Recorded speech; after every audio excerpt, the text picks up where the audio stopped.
нас, скажем так, просим рассмотреть возможность исключения наших многоквартирных домов, которые называются малонаселенными. Это в наших поселках, потому что на сегодняшний день эти дома числятся, они из программы не исключены, но мы прекрасно понимаем то, что в основном это составляет 90%, это муниципальный фонд, бремя несет муниципалитет, на содержание этого фонда это наши поселки, которые в перспективе будут расселяться. И малозаселенные дома. Тем не менее, мы понимаем, что зачем платить региональному оператору за то, что никогда не будет сделан капитальный ремонт. Смысл в этом. Если люди у вас живут, значит, это дома еще заселенные.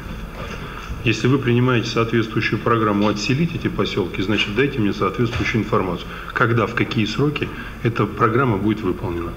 И за счет каких средств, и куда будете расселять людей.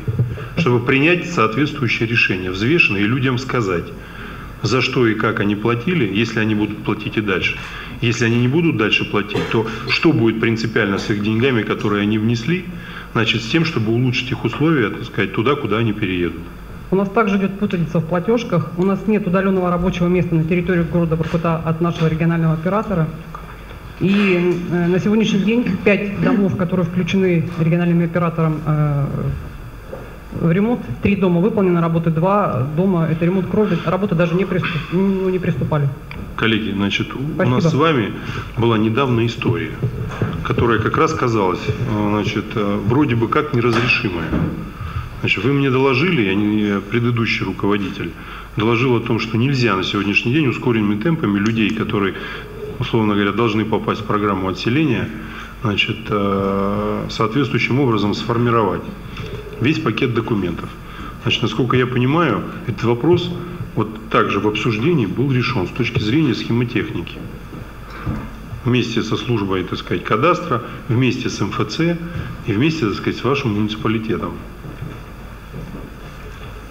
Нашлись и соответствующие дополнительные электронные подписи, и люди появились, и все остальное. Я правильно говорю? Да?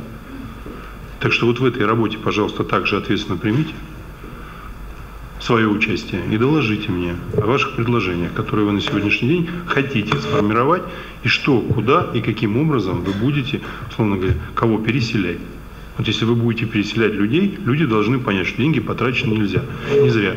Вот это жилье, которое они будут занимать после переезда, оно будет качественно изменено. Дома будут отремонтированы, и люди приедут в качественное жилье.